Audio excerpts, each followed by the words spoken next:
Hi everyone, कैसे हो आप सभी लोग। आई होप आप लोग अच्छे होंगे। मैं हूं राहुल जयसवाल एंड स्वागत करता हूं आप सभी का एक बार फिर हमारे यूट्यूब चैनल JR ट्यूटोरियल्स में। तो दोस्तों, जैसा कि आप जानते हो कि न्यू बैच कंटिन्यूअसली चल रहा है जिसमें हम आपको हर एक चीज को दोबारा से पढ़ा रहे हैं। हमारे सारे चैप्टर साइंस और मैथ्स के दोबारा रिकॉर्ड कर रहे हैं डिजिटल बोर्ड पे, ताकि न्यू क्वालिटी के साथ आपको वीडियोस मिल सके।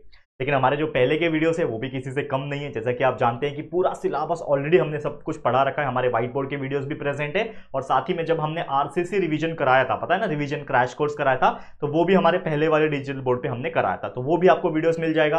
आप वन शॉट में वो वीडियोस को देख के पूरा RCC यानी रिवीजन क्रैश कोर्स कर सकोगे। लेकिन जो पहले के लेक्चर बाय लेक्चर वीडियोस है जो व्हाइट बोर्ड के हमने बना रखे हैं वो भी सारे अवेलेबल है। साइंस पूरा कंप्लीट है, पूरा मैथ्स कंप्लीट है, पूरा सोशल स्टडीज भी कंप्लीट है। तो प्लीज जाओ, जो भी पढ़ना है आप पढ़ो। हमारे वीडियोस आपको मिल जाएंगे, बस ढूंढने आना चाहिए आपको। या तो प्लेलिस्ट में जाके ढूंढ सकते हो, प्लेलिस्ट में सभी स्टैंडर्ड के हिसाब से फोल्डर्स बने हुए हैं सब्जेक्ट के हिसाब से, उसमें जाके ढूंढ लो। या तो सबसे बेस्ट तरीका, जो भी पढ़ना यूट्यूब पे सर्च कर लेना। मान लो 9th स्टैंडर्ड का चैप्टर नंबर 15 पढ़ना है साइंस का, तो डाल दो 9th science chapter number 15 by JR tutorials. इतना सर्च करो यूट्यूब पे, डायरेक्ट जाके आपको हमारे वीडियोस ट्रेंडिंग में देखने मिल जाएंगे। और जरूर से उनको क्लिक करके वीडियोस को देखो और पढ़ाई करो, जितना हो सके कंसेप्ट को क्लियर करना, ठीक है। और एक रिक्वेस्ट ये है कि अपने सारे दोस्तों को भी शेयर करके बताते रहो, चाहे वो पुराने वाले वीडियोस हो चाहे वो हमारे न्यू वाले वीडियोस जो है, सभी को शेयर करके बताते रहोगे तो डेफिनेटली हर बच्चा जो है अच्छे से पढ़ाई करके अच्छे से अच्छा मार्क्स एग्जाम में ला पाएगा। तो चलिए आज के वीडियो की शुरुआत करते हैं। तो हमारा चैप्टर चल रहा है रिफ्लेक्शन ऑफ लाइट, जैसा कि आप जानते हो चैप्टर नंबर 11। और ये रिफ्लेक्शन ऑफ लाइट में 2 लेक्चर ऑलरेडी हमने कंप्लीट कर दिया, जिसमें हमने देखा कि रिफ्लेक्शन ऑफ लाइट होता कैसा है, ठीक है ना। लाइट क्या होता है, रिफ्लेक्शन कैसे होता है, उसके क्या केसेस होते हैं, क्या फंडा होता है, ये हमने डिस्कस कर लिया था फर्स्ट लेक्चर में। और उसके बाद के भी लेक्चर्स में हमने कंटिन्यूअसली मिरर के बारे में और मिरर के कैसे इमेजेस फॉर्मेशन होते हैं, नंबर ऑफ इमेजेस कैसे बनते हैं, ये सब चीज हमने ऑलरेडी डिस्कस कर लिया, ठीक है। तो हमने लास्ट टाइम डिस्कस किया था कि 2 टाइप के मिरर्स होते हैं, that is concave mirror and convex mirror. और कॉन्केव और कॉन्वेक्स के केसेस में हमने देखा था बहुत सारे ऐसे टर्मिनोलॉजीज जो बहुत इंपॉर्टेंट थे। हमने देखा था कि प्रिंसिपल फोकस क्या होता है, प्रिंसिपल एक्सिस क्या होता है, हमने देखा सेंटर ऑफ कर्वेचर क्या होता है, हमने देखा रेडियस ऑफ कर्वेचर क्या होता है। तो क्विकली वापस से अगर आप देखोगे तो ये सब चीज ऑलरेडी हम लोग जो है ये पढ़ चुके हैं, ठीक है ना। प्रीवियस लेक्चर में ये सब चीज हमने कवर कर लिया था। तो अगर ये सब चीज आपको याद है तो आज का लेक्चर बहुत ज्यादा इंपॉर्टेंट है और ये चीज आपको बहुत अच्छे से समझा के दूंगा। ट्रस्ट मी बच्चा, अगर आपने हमारे पहले के लेक्चर वीडियोस भी देखे हैं व्हाइट बोर्ड वाले, या फिर अगर सबसे इंपॉर्टेंट रिवीजन क्रैश कोर्स देखें, तो उसमें तो मैंने पूरा अच्छे से बताया हुआ है। मतलब आप देखोगे रिवीजन क्रैश कोर्स का ना वीडियो, पता आधे घंटे में पूरा चैप्टर कंप्लीट है, ठीक है। तो वो वीडियो जाके जरूर देख लेना। और उसके बाद ये भी देखो, बहुत अच्छे से समझ में आएगा। और आज का वीडियो खासकर इतना इंपॉर्टेंट है कि एक्चुअल में इमेज फॉर्मेशन कैसे होता है ये आपको आज सिखाने वाला हूं। चलो तो शुरू करते हैं आज का टॉपिक। तो ये सब चीज हमने डिस्कस कर लिया था। तो पहला आज का जो टॉपिक है वो है drawing the reflected raise in concave mirror. मतलब मान लो कि मेरे पास कॉन्केव मिरर, और मैंने बताया था कॉन्वेक्स और कॉन्केव कैसे पहचानोगे। कॉन्केव में क्या होता है, अंदर का सरफेस रिफ्लेक्टिंग होता है और बाहर कोटिंग होती है, अंदर का सरफेस। तो मैंने बताया था कॉन्केव जो है भूखा है, खाली पेट है, खाली पेट रहता है तो अंदर से चपटा रहेगा ना, अंदर से ये रहेगा, खाली रहेगा, तो कॉन्केव बोलते हैं। और कॉन्वेक्स मतलब पेटूराम, मैंने बताया था पेटूराम है, तो ऊपर का जो सरफेस होता है यानी राउंड सरफेस अगर रिफ्लेक्टिंग सरफेस है तो वो आपका कॉन्वेक्स मिरर कहलाएगा। तो ये कंफ्यूज जिंदगी भर नहीं होना कॉन्केव और कॉन्वेक्स में, ठीक है।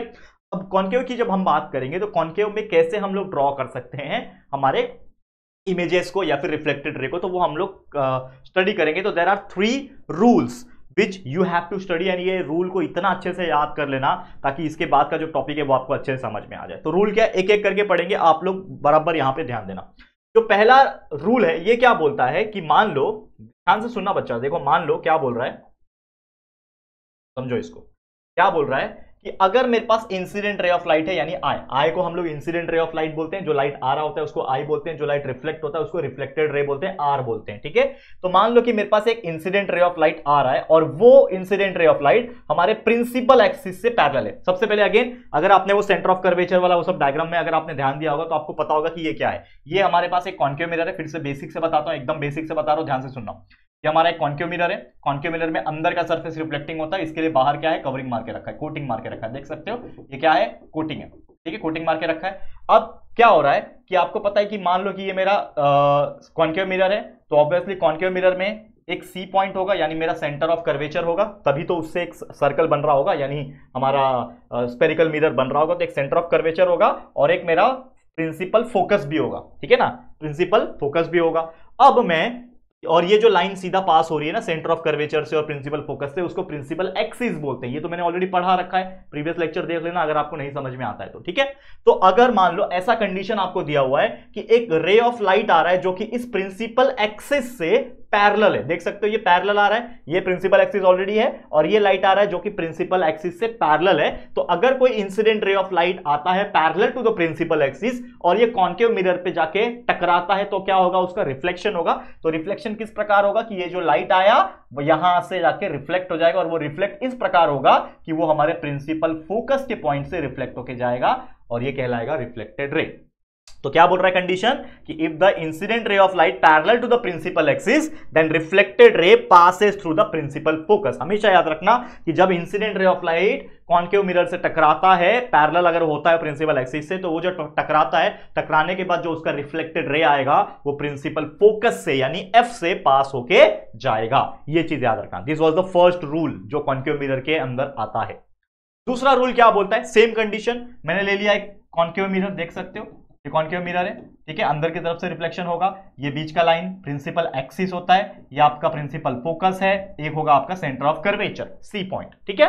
अब ये बोल रहा है कि if incident ray of light passes through principal focus, मतलब इंसिडेंट रे ऑफ लाइट जो मेरा आ रहा है वो इस प्रकार से आ रहा है, देखो ध्यान से, इस प्रकार से आ रहा है कि वो फोकस को यानी प्रिंसिपल फोकस को पास होके जा रहा है और फिर जाके कॉन्केव मिरर पे टकरा रहा है। देखो यहां से आ रहा है, अब इस प्रकार से आ रहा है, आया आया आया, प्रिंसिपल फोकस के ऊपर से गया, मतलब पास करके गया और यहां पे कॉन्केव मिरर को टकराया। यहां पे जब वो कॉन्केव मिरर को टकराएगा तो वो इस प्रकार से रिफ्लेक्ट होगा कि वो हो जाएगा parallel to the principal axis, यानी कि यहां पे एक लाइट पैरेलल आ रहा था तो रिफ्लेक्ट हुआ इस प्रकार से। तो अगर कोई लाइट ऑलरेडी प्रिंसिपल फोकस से आ रहा है तो वो पैरेलल हो जाएगा किससे, प्रिंसिपल एक्सिस से, मतलब ये और ये आपस में उल्टा है। ये आया पैरेलल और हो गया रिफ्लेक्ट एफ से, ये एफ से आया और हो गया parallel to the principal axis. तो वही चीज है, बस दोनों में फर्क कुछ नहीं है, बस दोनों में फर्क उल्टा है। ये पैरेलल आया और फोकस से पास होके गया रिफ्लेक्टेड रे, ये फोकस से पास होके आया इंसिडेंट रे और रिफ्लेक्ट होके प्रिंसिपल एक्सिस से पैरेलल हो गया, ये आपका आर है, that is reflected ray of light, ठीक है। इस प्रकार से वो क्या हो गया, यहां से टकराने के बाद रिफ्लेक्ट हो गया। तो ये जो रिफ्लेक्टेड लाइट है, रे ऑफ लाइट है, ये किससे पैरेलल है, प्रिंसिपल एक्सिस से पैरेलल है। तो इस प्रकार से हमने ये चीज बता, क्लियर, ओके। तीसरा रूल क्या बोलता है, ध्यान से सुनना, बहुत इंपॉर्टेंट। तीसरा रूल ये बोलता है कि अगर मेरा इंसिडेंट रे ऑफ लाइट आ रहा है और वो पास हो रहा है सेंटर ऑफ कर्वेचर से, मान लो ये सेंटर ऑफ कर्वेचर है सी पॉइंट और एक पॉइंट और होगा एफ पॉइंट, इसको यहां पे मार्क कर लेता हूं, ठीक है, ध्यान से समझना। तो अगर मेरा एक इंसिडेंट रे ऑफ लाइट आ रहा है जिसको हम लोग बोलेंगे आई, ये आई है मेरा, ठीक है, आई आ रहा है, इंसिडेंट रे ऑफ लाइट आया आया आया और सेंटर ऑफ कर्वेचर से पास होके गया गया गया और मिरर पे टकराया, कॉन्केव मिरर पे टकराया। तो टकराने के बाद क्या होगा कि जब भी कोई ऐसा इंसिडेंट रे ऑफ लाइट आता है सेंटर ऑफ कर्वेचर से पास होके और वो कॉन्केव मिरर पे टकराता है, तो टकराने के बाद वो उसी दिशा में वापस लौट जाता है। यानी ऐसा आया, सेंटर ऑफ कर्वेचर से पास हुआ, टकराया मिरर पे, वापस से उसी डायरेक्शन में पास होके चला जाएगा, वही रास्ते से, that is reflected ray of light. तो incident ray of light pass through centre of curvature of mirror, then the reflected ray traces the same path, क्या बोल रहा है, सेम पाथ बैक, यानी जैसे आया वैसे ही वापस चला जाएगा, लेकिन कब, जब वो सेंटर ऑफ कर्वेचर से पास होके आएगा इंसिडेंट रे ऑफ लाइट, तब। समझ में आया, तीन रूल दिमाग में डाल लो इसको। देखो ये थोड़ा सा फिजिक्स वाला पार्ट है जो कि आप फ्यूचर में 11th एंड 12th फिजिक्स पढ़ोगे तो थोड़ा सा और बेटर तरीके से आपको ये चीज का यूज होगा, लेकिन अभी फिलहाल में इसको आपको बहुत अच्छे से याद भी करना है और समझ के भी लेना है, दोनों इंपॉर्टेंट चीजें। अब ये तो क्लियर हो गया आपके मन में, ठीक है। अब आ रहा है असली खेल, यानी जो कॉन्केव मिरर हम देख रहे हैं, कॉन्केव मिरर का ड्राइंग कैसे होता है, रिफ्लेक्टेड रे ऑफ, ये हमने समझा दिया। लेकिन एक्चुअल में कोई ऑब्जेक्ट को मैं अगर किसी मिरर के सामने रखूं तो उसका इमेज कहां बनेगा और उसका इमेज का नेचर कैसा रहेगा, यानी सीधा बनेगा, उल्टा बनेगा, तस्वीर कैसे बनेगी, ये सब चीज एक रियल लाइफ चीजें मैं एक्सप्लेन करने वाला हूं। तो चलते हमारे अगले टॉपिक की तरफ, जो कि है image formed by a concave mirror, यानी कि अगर कोई कॉन्केव मिरर है तो इमेज फॉर्मेशन कैसे होता है, इसको हम लोग को समझ के लेना है। देखो इसको बहुत इंपॉर्टेंट है बच्चा, ये बहुत ज्यादा इंपॉर्टेंट, इसको समझ के ले लो। तो मान लो कि कोई पोजीशन, यहां पे देखो 4 कॉलम दिया हुआ है, एक है पहला कॉलम पोजीशन ऑफ ऑब्जेक्ट, यानी ऑब्जेक्ट को कहां रखना है, दूसरा कॉलम है पोजीशन ऑफ इमेज, यानी इमेज कहां मिल रहा है हम लोग को, जब हमने ऑब्जेक्ट उस मिरर के सामने रखा, जैसे आप लोग एक मिरर है आपके घर में, तो बट वो जो घर वाला मिरर होता है वो क्या होता है, प्लेन मिरर होता है। तो आप उस प्लेन मिरर के सामने जब खड़े हो जाओगे तो आपको सेम एज इट इज आपका इमेज दिखाई देगा, जैसे आप खड़े हो वैसे आपको दिखाई देगा। आप थोड़ा वहां पे मतलब आप अगर यहां पे टेढ़े हो गए तो इमेज भी आपका थोड़ा टेढ़ा दिखाई देगा, तो जैसे खड़े हो वैसे ही दिखाई देता है। प्लेन मिरर की ये खासियत होती है। लेकिन स्पेरिकल मिरर वैसे काम नहीं करता, वो काम करता है थोड़ा अलग तरीके से। कॉन्केव मिरर अलग तरीके से काम करता है, कॉन्वेक्स मिरर अलग तरीके से काम करता है। तो कॉन्केव मिरर, अगर मान लो कि कोई मेरे पास कॉन्केव मिरर है, कॉन्केव मिरर मतलब इस प्रकार से, ताकि अंदर का जो सरफेस है वो रिफ्लेक्ट करे, तो इस प्रकार से कॉन्केव मिरर है। तो अगर मैं इस ऑब्जेक्ट को यानी इस मार्कर को इस प्रकार रखूंगा तो उसका जो इमेज है जरूरी नहीं है कि वो ऐसा ही देखे, इमेज अलग जगह भी फॉर्म कर सकता है। तो वो कैसे करता है यहां पे हम सीखेंगे। तो ये पोजीशन ऑफ इमेज कि इमेज कैसे बनेगा, इमेज जो बन रहा है उसका नेचर क्या है, सीधा है, उल्टा है, कैसा है, वो हम लोग बताएंगे। और साइज ऑफ इमेज, ठीक है, साइज ऑफ इमेज समझ में आ रहा है, क्लियर, ओके। अब यहां पे समझ लो एक बहुत ही इंपॉर्टेंट चीज मैं आपको बताने जा रहा हूं। पहले इस टेबल को अगर आप ध्यान से समझोगे या फिर देखोगे तो आपको बहुत अच्छी तरीके से क्लियर हो जाएगा, ठीक है, समझ में आ रहा है कि नहीं आ रहा है। चलो अब यहां पे आप देखोगे सबसे पहले कंडीशन दिया हुआ है कि between the pole and focus, यानी कि कोई ऑब्जेक्ट अगर मैं पोल और फोकस के बीच में रखूं, अब पोल क्या होता है, फोकस क्या होता है, यू ऑल नो दैट, ठीक है। मैं आपको डायग्राम भी बताऊंगा, डोंट वरी, पहले इसको समझ लो कि पोजीशन ऑफ ऑब्जेक्ट, यानी उस ऑब्जेक्ट को मैंने पोल और फोकस के बीच में रखा तो मेरा जो इमेज बनेगा, पोजीशन जो रहेगा वो बनेगा मिरर के पीछे। तो जो मिरर के पीछे भी बनता है, यस, मिरर के पीछे बनेगा। और इमेज का जो नेचर रहेगा वो इरेक्ट रहेगा। इरेक्ट मतलब होता है सीधा, और वर्चुअल का मतलब होता है रियल नहीं है वो, देखो रियल का उल्टा वर्चुअल होता है, ठीक है। तो वो वर्चुअल इमेज बन रहा है और साइज जो रहेगा वो मैग्नीफाइड रहेगा, यानी थोड़ा सा बड़ा होके निकलेगा। अब इसको रियल लाइफ में देखते हैं, याद रखना ये चीज मैं क्या बता रहा हूं, between pole and the focus, between pole and the focus. चलो अब आ जाता है असली खेल, ये है असली खेल। ये डायग्राम देख पा रहे हो दोनों, ये इतना बेहतरीन चीज है जो आपको बहुत ज्यादा मजा देगा। मजा मतलब कौन सा मजा, पढ़ने वाला मजा, नहीं तो कुछ और मजा समझोगे ठीक है। तो ये मजा देगा, क्यों मजा देगा, जो बच्चा लिटरली इंटरेस्टेड है ऐसे टॉपिक्स में। देखो ये टॉपिक जो है ना साधारण टॉपिक्स नहीं है, ऐसा नहीं है कि बच्चों वाला खेल है यार चलो देख लिया समझ गया, ऐसा नहीं है। इसको समझना पड़ता है कंसेप्ट के हिसाब से, इसमें एक एक चीज का मीनिंग है, तो वो समझ लोगे तो बाकी चीजें आसान हो जाएगी। तो चलो सबसे पहले मैंने क्या बोला कि जो मेरा ऑब्जेक्ट है वो कहां प्लेस है, मैंने उस ऑब्जेक्ट को कहां रखा है, इसमें प्रिंसिपल और फोकस के बीच में, ठीक है ना, पोल एंड फोकस के बीच में, माफ करना P and F, pole and focus के बीच में रखना है। अब मुझे पता है एक चीज आप जानते होंगे कि जो हमने जब टर्मिनोलॉजीज बताया था तो आपको बताया था कि जो स्पेरिकल मिरर होता है वो क्या होता है, प्रिंसिपल एक्सिस क्या होता है, लाइन, ठीक है ना, पोल क्या होता है, that is the centre of the mirror, वो वाला। फिर एक सेंटर ऑफ कर्वेचर होता है जिससे आपका रेडियस जैसा बनता है, रेडियस ऑफ कर्वेचर होता है, प्रिंसिपल फोकस होता है। ये सब मैंने ऑलरेडी बता चुका हूं लेक्चर नंबर 2 में। अब यहां पे ध्यान देना, ये डायग्राम, अभी इसको मत देखो, इसकी बारी आएगी, लेकिन पहले इसको देखो। अब इसका नंबर है, तो सबसे पहले मेरे पास क्या है, एक मिरर है जो कि आप देख पा रहे हो। मैंने क्या रखा है, यहां पे एक मिरर रखा है, क्या है ये एक मिरर है जो कि आप देख पा रहे होंगे। बहुत अच्छी तरीके से मैं बनाने की कोशिश कर रहा हूं बच्चा, ये मिरर है मेरे पास, ठीक है। ये मेरा शेड पोर्शन है, मतलब ये पीछे का पार्ट है उसके, बराबर, ये क्या है, उसके पीछे का पार्ट है। और ऑब्वियसली ये कौन सा मिरर है, कॉन्केव मिरर है, ये याद रखना। ये कौन सा मिरर बच्चा, किसकी बात हो रही है, कॉन्केव मिरर की बात हो रही है। तो कॉन्केव मिरर की जब बात हो रही है तो अंदर का सरफेस, यानी अंदर वाला सरफेस, ये मेरा रिफ्लेक्टिंग सरफेस है। अब ये तो चीज आपको पता है। अब इसमें होगा एक फोकस पॉइंट, ये एफ है, एक होगा मेरा सेंटर ऑफ कर्वेचर, यहां पे सी है, एक होगा पोल, ऑब्वियसली। तो ये जो हिस्सा होता है वो पोल होता है, आप जानते हो। ये हिस्से को हम लोग क्या बोलते हैं, पोल बोलते हैं। इस चीज को हम लोग क्या बोलते हैं, ये पोल होता है। ये आपको पता है पहले से, ठीक है, बहुत अच्छी बात। अब मैं क्या कर रहा हूं, जैसा मैंने बोला, अब मैं हमारे ऑब्जेक्ट को, इस ऑब्जेक्ट को क्या कर रहा हूं, रख रहा हूं किसके बीच में, P एंड F, यानी मेरा जो पोल है, ये पोल, और मेरा ये जो F है, इसके बीच में प्लेस कर रहा हूं, जो कि ये एरो से आपको दिख रहा होगा। ये ब्लैक कलर का जो एरो बीच में दिख रहा है आपको, ये एरो मेरा ऑब्जेक्ट है। इस ऑब्जेक्ट को मैंने मिरर के सामने समझ लो इस प्रकार से रख दिया, देखो ध्यान से, इस प्रकार से मैंने रख दिया। अब रखने के बाद क्या होता है, ये तो आप भली बात ही जानते होंगे कि ऑब्वियसली जब भी कोई मेरा रे ऑफ लाइट जब आता है तो वो पर्टिकुलर पोजीशन में रिफ्लेक्ट भी होता है, ठीक है ना। तो यहां पे अगर आप देखोगे कि ये जो लाइट है, देखो ये जो लाइट है, ये क्या हो रहा है, मान लो इंसिडेंट रे ऑफ लाइट आ रहा है, आ रहा है, आ रहा है, आ रहा है, आ रहा है, ठीक है। यहां पे अगर आप देखोगे तो यहां पे आने के बाद, यहां पे आने के बाद ये क्या हो रहा है, रिफ्लेक्ट भी हो रहा है, ठीक है। अब इसको अगर हम बैकवर्ड, मिरर के बैकवर्ड की तरफ भी ले तो यहां पे क्या हो जाएगा, वो एक ड्रैग करते हुए जाएगा, ठीक है, ठीक है। अब मान लो कि ये मेरा एक और इंसिडेंट रे ऑफ लाइट है, यहां से आ रहा है, आ रहा है, आ रहा है, आ रहा है, आ रहा है, आ रहा है, अब यहां पे क्या हो रहा है कि एक ऐसा पॉइंट आएगा कि ये दोनों वहां पे जाके मीट होंगे, यहां पे जाके मीट होंगे, तो वहां पे जहां पे मीट हो रहा है वो होता है मेरा इमेज का फॉर्मेशन। तो यहां पे क्या हो जाएगा, मेरा इमेज का फॉर्मेशन हो जाएगा। ठीक है, अब एक चीज हमेशा याद रखना है, मिरर जो होता है, मिरर के अगर इस तरफ बन रहा है तो वो होता है वर्चुअल, क्योंकि इसके पीछे बन रहा है। ठीक है, मिरर के पीछे बन रहा है, देखो ये मिरर का पीछे है। ठीक है, ये मिरर का क्या है, पीछे है, और ये जो मिरर है ये इसका क्या है, आगे। ठीक है, ये क्या है, आगे, दैट इज रियल। क्या है, रियल।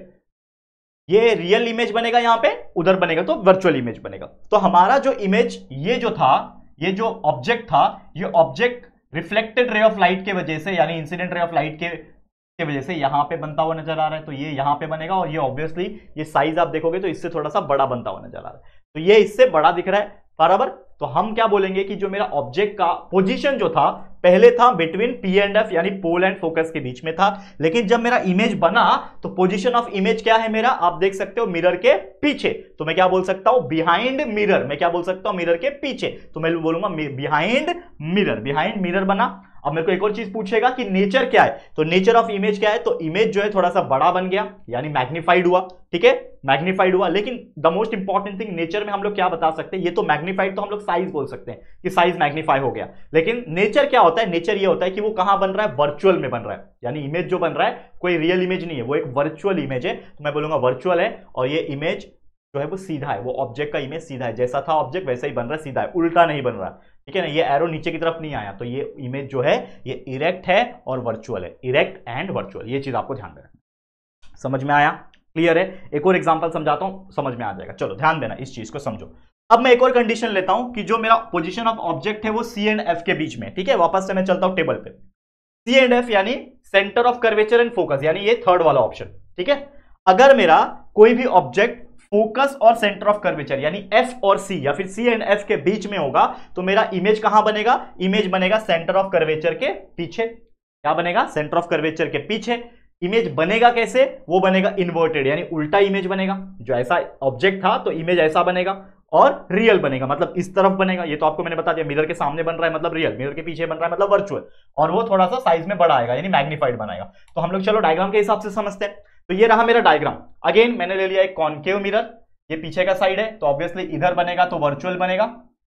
ठीक है, और इधर बनेगा तो रियल बनेगा, ये आपको पता ही है। ठीक है, मैंने ले लिया अगेन एक फोकस होगा, ये मेरा पोल होगा, ये मेरा सेंटर ऑफ कर्वेचर होगा। ठीक है, ऑब्जेक्ट कहां लेना है मैंने, सेंटर ऑफ कर्वेचर और फोकस के बीच में, तो मैंने ले लिया सेंटर ऑफ कर्वेचर और फोकस के बीच में मैंने ऑब्जेक्ट ले लिया। अब आपको पता है जो हमने रूल पढ़ा, अकॉर्डिंग टू रूल, कि ऑब्जेक्ट से एक इंसिडेंट रे ऑफ लाइट आएगा और टकराएगा और ये रिफ्लेक्ट होगा, बराबर। तो मान लो कि ये वाला लाइट आया, यहां पे टकराया और ये रिफ्लेक्ट होके गया। ठीक है, अब यहां पे क्या हो रहा है, एक और इंसिडेंट रे ऑफ लाइट ले रहा हूं जो कि मेरा पास होगा फोकस से। तो अगर कोई भी ऑब्जेक्ट फोकस से पास होता है, तो मैंने आपको बताया था फोकस से पास होने के बाद कोई भी ऑब्जेक्ट पैरेलल जाता है।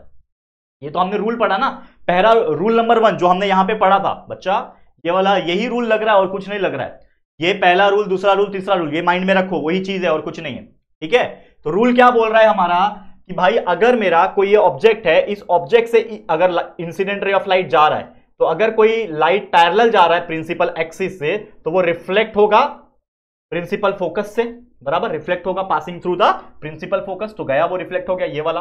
ठीक है, समझ में आ गया। अब एक और इंसिडेंट रे ऑफ लाइट इस प्रकार से आ रहा है, अगर वो पास कर रहा है प्रिंसिपल फोकस से, तो जब कोई इंसिडेंट रे ऑफ लाइट पास करता है प्रिंसिपल फोकस से, तो वो रिफ्लेक्ट करता है parallel to the principal axis, rule number 2। तो इसमें लगा रूल नंबर 1, इसमें लगा रूल नंबर 2। तो ये जब दोनों ये आर जो आया, यानी ये जो रिफ्लेक्टेड रे ऑफ लाइट, ये भी रिफ्लेक्टेड रे ऑफ लाइट जब आया, तो वो एक जगह आके मिला, तो जहां पे भी मिलता है वहां पे क्या बनता है मेरा इमेज। जैसे मैंने यहां पे बताया कि ये दोनों का मिलन कहां पे हुआ, यहां पे हुआ, दैट इज पीछे हुआ मिरर के, तो यहां पे मेरा इमेज बन रहा है। तो सेम उसी प्रकार कि ये जब इंसिडेंट रे ऑफ लाइट आए, मान लो रिफ्लेक्टेड रे ऑफ लाइट आए, तो यहां पे क्या हो रहा है, उसका मिलन हो रहा है, तो ये मेरा ऑब्जेक्ट यहां पे बन रहा है। ठीक है, और ऑब्जेक्ट जो बनता है हमेशा याद रखना वो प्रिंसिपल एक्सिस के रेफरेंस में बनता है। जैसे मान लो कि यहां पे पॉइंट आया, तो यहां से लेके मेरे को एरो बनाना पड़ा, मतलब ये मेरा क्या बन गया, ऑब्जेक्ट बन गया।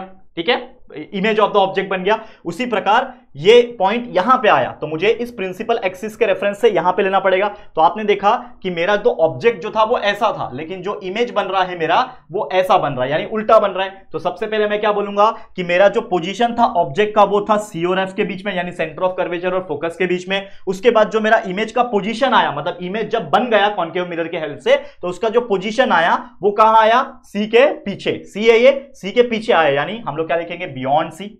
बियॉन्ड सी आया, सेंटर ऑफ कर्वेचर के पिछू आया, ये हम लोग बोल सकते हैं। और तीसरा चीज जो पूछता है हमें, जो कि है नेचर ऑफ इमेज, यानी इमेज का नेचर क्या है। तो इमेज का नेचर ये है कि वो तो पहली बात तो रियल साइड बन रहा है, मतलब मिरर के इस तरफ बन रहा है, तो ये रियल इमेज बनेगा। लेकिन ये जो इमेज था, मतलब ऑब्जेक्ट ऐसा था लेकिन इमेज ऐसा बन रहा है, यानी ये उल्टा बन रहा है। और उल्टा को हम फिजिक्स के लैंग्वेज में बोलते हैं इन्वर्टेड, यानी ये बनेगा रियल एंड इन्वर्टेड। समझ में आया बच्चा? ये दो खूबसूरत से डायग्राम जो मैंने आपको समझाए हैं, ये आपको इतना अच्छे से क्लियर मैंने किए कराए होंगे तो आपको समझ में आ गया होगा। समझ में आया? ठीक है, क्लियर है दोस्तों, है कि नहीं? देखो यहां पे अगेन मैं बताना चाहता हूं, अगेन मैं आपको वो चीज समझा रहा हूं, बार बार समझा रहा हूं कि अगर कोई भी, देखो यहां पे अगेन फिर से ध्यान देना, ये हमारा लाइट था, सॉरी रे था, तो अगर कोई भी लाइन सेंटर ऑफ कर्वेचर से पास होता है तो वो उसी डायरेक्शन में रिफ्लेक्ट होता है। ये मैंने बताया था, कोई भी light, incident ray of light अगर सेंटर ऑफ कर्वेचर से पास होता है, मिरर पे टकराता है, उसी से वो रिफ्लेक्ट हो जाएगा। ठीक है, लेकिन इसका हम लोग खींचेंगे तो यहां तक जाएगा, दैट इज बियॉन्ड द पीछे जाएगा। और सेम अगर कोई light, incident ray of light जो यहां पे आपको दिख रहा है, ठीक है, यहां पे दिखाता हूं फिर से, यहां पे इस प्रकार से दिख रहा है, यहां गया तो यहां से जाने के बाद ये क्या हो जाएगा, प्रिंसिपल एक्सिस से क्या हो जाएगा, इस प्रकार से फोकस से पास होकर जाएगा। ये पैरेलल था ना, ये incident ray of light parallel आया प्रिंसिपल एक्सिस से, तो यहां पे वो रिफ्लेक्ट होगा इस प्रकार से, क्यों, प्रिंसिपल फोकस से पास होकर जाएगा। तो इन दोनों इमेज को अगर मैं कहीं पे मीट करवाने की कोशिश करूं, मतलब इन दोनों लाइन को, माफ करना, इन दोनों लाइन को कहीं पे मीट करवाने की कोशिश करूं तो यहां पे मीट होगा, तो यह जो होगा वो इमेज फॉर्मेशन होगा। यहां पे तो डायरेक्टली मीट हो रहा है, मीट करवाने की जरूरत नहीं, डायरेक्टली मीट हो रहा है, तो इस प्रकार से फॉर्मेशन हो रहा है। समझ में आया? एक और एग्जाम्पल बता दूं, चलो अगर आपको ऐसा है तो एक और एग्जाम्पल से समझाने की कोशिश करता हूं। तो चलो सबसे पहले एक और एग्जांपल ले लेता हूं। जैसे मान लो ये दो कंडीशन हमने देख लिया, ठीक है, ये दो कंडीशन हमने समझ लिया। एक और ले लेता हूं, let's suppose at the focus, मैं क्या ले लेता हूं, फोकस पे। अगर मेरा ऑब्जेक्ट का जो पोजीशन है वो फोकस पे है, तब कैसे बनेगा, ठीक है, तब कैसे बनेगा। तो चलो मैं अपने हाथ से ये रफ डायग्राम बनाने की कोशिश करता हूं, ठीक है। अब मेरे पास उसका इमेज नहीं है, लेकिन मैं आपको हाथ से बनाने की कोशिश करता हूं। समझ लो क्या बोल रहा है कि मेरा जो पोजीशन है इसका ऑब्जेक्ट का, वो क्या है, एट फोकस। देखो ध्यान से इसको समझो, बहुत अच्छे से समझा रहा हूं इसको, ये एग्जांपल समझ गए तो पूरा समझ गए, टेंशन मत लो। एट फोकस, फोकस को हम लोग क्या बोलते हैं, एफ, मतलब मेरा ऑब्जेक्ट किस पे रखा है, एफ पे रखा है। तो चलो मैं सबसे पहले सब चीज बना लेता हूं, ठीक है। मान लो कि मेरे पास एक कॉन्केव मिरर है, ठीक है, कॉन्केव मिरर है। अब के बीच में से एक प्रिंसिपल फोकस पास कर दो, सॉरी प्रिंसिपल एक्सिस पास कर दो, थोड़ा और देता हूं,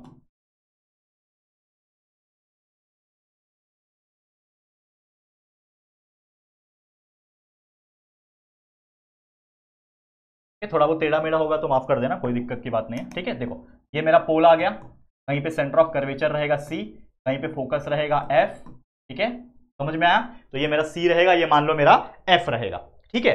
अब क्या बोल रहा है कि मेरा एक ऑब्जेक्ट है, मेरा क्या बोल रहा है कि मेरे पास एक ऑब्जेक्ट है, और वो ऑब्जेक्ट जो होगा, एक सेकेंड, हाँ, मेरे पास क्या है, एक ऑब्जेक्ट है जो कि एफ पे है। तो मान लो ये मेरा ऑब्जेक्ट है जो कि मैंने एफ पे रखा, प्रिंसिपल फोकस पे है मेरा ऑब्जेक्ट। तो अकॉर्डिंग टू द रूल क्या बोलता है, अकॉर्डिंग टू द रूल क्या बोलता है कि अगर कोई भी incident ray of light pass होती है parallel to the principal axis, तो वो रिफ्लेक्ट करेगा किससे, कहां जाएगा, प्रिंसिपल फोकस से पास होके जाएगा। तो यहां पे पास होके गया, ठीक है, समझ में आ रहा है, ये चीज क्लियर है, इतना आपको समझ में आ रहा है कि एक इंसिडेंट रे ऑफ लाइट मान लो यहां से पास होके गया तो वो इस प्रकार से प्रिंसिपल फोकस से पास होके जाएगा, जो कि था हमारा रूल नंबर 1। रूल नंबर 1 यही बोलता है, जो हमने 3 रूल पढ़ा ना, उसमें पहला रूल यही बोलता है।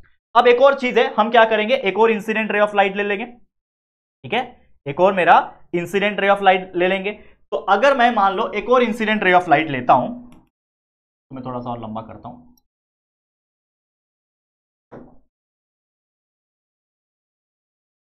अगर मैं एक और इंसिडेंट रे ऑफ लाइट लेता हूं, लेट्स सपोज, हाँ, अब देखो, अब यहां से मान लो एक और इंसिडेंट रे ऑफ लाइट लेता हूं जो कि मैं पास करता हूं किससे, सेंटर ऑफ कर्वेचर से। तो अगर आपको याद होगा कोई भी इंसिडेंट रे ऑफ लाइट पास होगा सेंटर ऑफ कर्वेचर से तो ऑब्वियसली वो रिफ्लेक्ट भी होगा उसी डायरेक्शन में, ठीक है, ये उसी डायरेक्शन में रिफ्लेक्ट भी होगा, बराबर। अगर मैं कोई भी इंसिडेंट रे ऑफ लाइट पास करता हूं तो ये जाएगा सबसे पहले कहां पे, मिरर में टकराएगा, ठीक है। ये मेरा इंसिडेंट रे ऑफ लाइट था, ये भी इंसिडेंट रे ऑफ लाइट था, इसको I1 मान लो, इसको I2 मान लो। ये जब गया पास हुआ, रिफ्लेक्ट हुआ कॉन्केव मिरर से, तो वो उसी डायरेक्शन में वापस से रिफ्लेक्ट होता है, जो कि रूल नंबर 3 था कि whenever any incident ray of light passing through the centre of curvature and वो मिरर पे टकराता है तो वो उसी डायरेक्शन में रिफ्लेक्ट करता है। तो उसी डायरेक्शन में रिफ्लेक्ट करेगा मतलब इस प्रकार से। तो आप देखोगे तो ये लाइन जाता जाएगा यहां पे और ये लाइन जाता जाएगा यहां पे, बराबर। समझ में आ रहा है कि नहीं आ रहा है, एक सेकेंड, ठीक है, जाता रहेगा। तो अगर आप देखोगे तो ये दोनों रे जो रिफ्लेक्टेड रे है मेरे, जो कि ये था मेरा R1 था और ये था मेरा R2 था, दोनों रिफ्लेक्टेड रे जो आ रहे हैं ये दोनों आते जा रहे आते जा रहे आते जा रहे, लेकिन कभी मीट नहीं हो रहे। लेकिन हमको तो इमेज फॉर्मेशन के लिए कोई ऐसा रिफ्लेक्टेड रे ऑफ लाइट चाहिए जो एक जगह मिले, चाहे पीछे मिले मिरर के, चाहे आगे मिले, मिलना जरूरी है। जब मिलेंगे तो एक पॉइंट क्रिएट होगा और उसी पॉइंट पे मेरा क्या बनेगा, इमेज बनेगा ऑब्जेक्ट का। तो ये तो मेरा ऑब्जेक्ट है, ये मेरा ऑब्जेक्ट यहां पे मैंने रखा है, लेकिन भाई इसका जो रिफ्लेक्टेड रे ऑफ लाइट आया वो तो भाई कहीं मीट ही नहीं हो रहा है। तो अगर आप देखोगे कि कोई ऑब्जेक्ट अगर मीट नहीं कर रहा है, मतलब रिफ्लेक्टेड रे अगर मीट नहीं हो रहा है, तो मेरा इमेज बनेगा क्या, नहीं भाई इमेज बनेगा ही नहीं। और बनना है मतलब इमेजिनेशन पॉइंट ऑफ व्यू अगर मैं बोलूं तो बनेगा, यस, कहां बनेगा, इनफाइनाइट पे बनेगा, क्योंकि मुझे पता ही नहीं कहां बन रहा है। ये जाते जाएगा, मेरा बोर्ड खत्म हो जाएगा, मेरा बिल्डिंग खत्म हो जाएगा, तब तक वो जाते जाएगा, जैसे रेल की पटरी चलती रहती है, दोनों पैरेलल में चलती रहती है, तो उसी प्रकार ये चलती जाएगी, बीट नहीं होगी। तो मैं क्या बोलूंगा, जो दो चीज का आंसर मुझे देना होता है, मैं क्या बोलूंगा कि मेरा जो पोजीशन ऑफ ऑब्जेक्ट था तो वो तो फोकस पे था, लेकिन मैं बोलूंगा कि अब मेरा पोजीशन ऑफ इमेज क्या आया, ठीक है, मेरा पोजीशन जो बना, इमेज फॉर्मेशन जो हुआ, पोजीशन ऑफ इमेज फॉर्मेशन जो हुआ वो क्या हुआ, कहां हुआ, ये हुआ कहां पे, हो ही नहीं रहा है ना। तो मैं क्या बोलूंगा कि पोजीशन ऑफ इमेज फॉर्मेशन जो हो रहा है वो इनफाइनाइट पे हो रहा है। क्या हो रहा है, इनफाइनाइट पे हो रहा है। दूसरा चीज जो हमें पूछता है जो कि है क्या, उसका नेचर। तो नेचर ऑफ इमेज, जो इमेज बना उसका नेचर कैसा बन रहा है, ठीक है, image of nature of image, ठीक है, नेचर ऑफ जो इमेज है वो कैसा बन रहा है। तो आपको मैंने बताया कि जो भी मेरा बनेगा इमेज वो इस तरफ बनेगा, तो इस तरफ वाला पार्ट जो होता है वो रियल होता है, तो मैं बोलूंगा कि रियल है। मैं क्या बोलूंगा कि वो एक चीज क्या है, वो रियल है, ठीक है। और जो भी बनेगा वो ऑब्वियसली इस प्रिंसिपल एक्सिस के नीचे बन रहा है, तो ऑब्वियसली ये ऑब्जेक्ट तो ऐसा था, और अगर ये प्रिंसिपल एक्सिस के नीचे बन रहा है मतलब ये इसको ऐसा करना पड़ेगा तब जाके वो नीचे कहीं पे बनेगा, मतलब रियल भी बनेगा और इन्वर्टेड बनेगा। तो ये बन गया मेरा position of the image also and nature of the image also. तो हम वापस से आते हैं टेबल के ऊपर, देखो यहां पे ध्यान से, टेबल ये रहा, क्या था कंडीशन, ये वाला कंडीशन था एट द फोकस, ये वाला कंडीशन था, बराबर। तो एट द फोकस, तो फोकस पे क्या होता है, पोजीशन ऑफ इमेज होता है इंफिनिटी पे, तो आया हमारा इनफाइनाइट, इंफिनिटी लिख दो, इनफाइनाइट के बदले इंफिनिटी, मैंने इनफाइनाइट लिख दिया, आप इंफिनिटी लिख देना, ठीक है। और नेचर क्या आया, देखो ये इंफिनिटी आया और नेचर आया इन्वर्टेड एंड रियल, हमारा भी आ रहा था रियल एंड इन्वर्टेड, मतलब हमने ये चीज सीख ली है और आपको सिखा भी दी है इतना बेहतरीन तरीके से। चाहे कोई भी पोजीशन पे आने दो, हम उस ऑब्जेक्ट का इमेज बना सकते हैं, पोजीशन बता सकते हैं और उसका नेचर भी बता सकते हैं by drawing the reflected rays by using the incident ray in case of concave mirror. तो ये हमने बहुत अच्छे से समझ लिया है, ठीक है। और जो इमेज बनेगा वो बहुत बड़ा बनेगा, वैसे हमको दिखाई तो नहीं दे रहा बनते हुए, लेकिन जो बनेगा इनफाइनाइट पोजीशन पे वो बहुत बड़ा बनेगा। तो इस प्रकार से आपको स्टडी करना है। तो ये जितने भी पोजीशन है, 6 के 6 पोजीशन ऑफ ऑब्जेक्ट पे इमेज कैसे बनेगा, इसको आप बाय हार्ट कर लेना। ये क्वेश्चन कभी कभी फिल इन द ब्लैंक्स वगैरह में पूछता है, और अगर ड्रॉइंग बनाने के लिए पूछेगा तो ये तो 2 कंडीशन मैंने बता दिया और ये तीसरा कंडीशन मैंने बता दिया, इसको भी प्रैक्टिस करके ले लेना। इसके अलावा कोई भी पोजीशन पूछेगा तो आप अभी ट्रेंड हो चुके हो, आपको मैंने समझा दिया कि कैसे करना है, आप मुझे लगता है, उम्मीद करता हूं ये आप समझ के कर लोगे, ठीक है, क्लियर है। तो बस इसी के साथ फिर आज का ये वीडियो मैं एंड करता हूं। इसी के साथ ये वीडियो जो होता है वो पूरा होता है, जिसमें हमने आपको पूरा कंसेप्ट के हिसाब से समझाया है कि क्या होता है कॉन्केव मिरर और उसके केस में ड्राइंग कैसे होता है, 3 रूल्स क्या होते हैं और उसके केस में कैसे हम कॉन्केव मिरर में कोई भी ऑब्जेक्ट का पोजीशन के हिसाब से इमेज के फॉर्मेशन कैसे करवा सकते हैं। ठीक है, समझ में आ गया। अब इस चैप्टर के अंदर और भी बहुत सारी चीजें हैं, जैसे कन्वर्जन, डाइवर्जेंस है, और भी आगे आने वाली चीजें हैं, मिरर फॉर्मूला, ये सब चीजें हैं जो हम देखेंगे अगले लेक्चर में। तो अगले लेक्चर में कोशिश करूंगा कि ये चैप्टर हमारा कंप्लीट हो जाए। तो बस आज के लिए इतना ही, इसी के साथ इस वीडियो को मैं एंड करता हूं। ये वीडियो आपको कैसा लगा है दोस्तों, जरूर से हमें कॉमेंट करके बताना। वीडियो पसंद आया है तो प्लीज दोस्तों वीडियो को लाइक कर देना, बहुत एनर्जी लगती है, बहुत दिमाग खर्च करना पड़ता है, तो प्लीज वीडियो को लाइक कर देना, अच्छा अच्छा कॉमेंट कर देना, और अगर पहली बार आए चैनल पे तो जरूर से चैनल को सब्सक्राइब कर देना, और ये वीडियोस को हमारे जितना हो सके जरूरतमंद दोस्तों तक, दोस्तों तक, रिलेटिव्स तक, सबको शेयर जरूर करना। ठीक है दोस्तों, तो चलो फिर जल्दी मिलेंगे एक और नई वीडियो में, तब तक के लिए थैंक यू एंड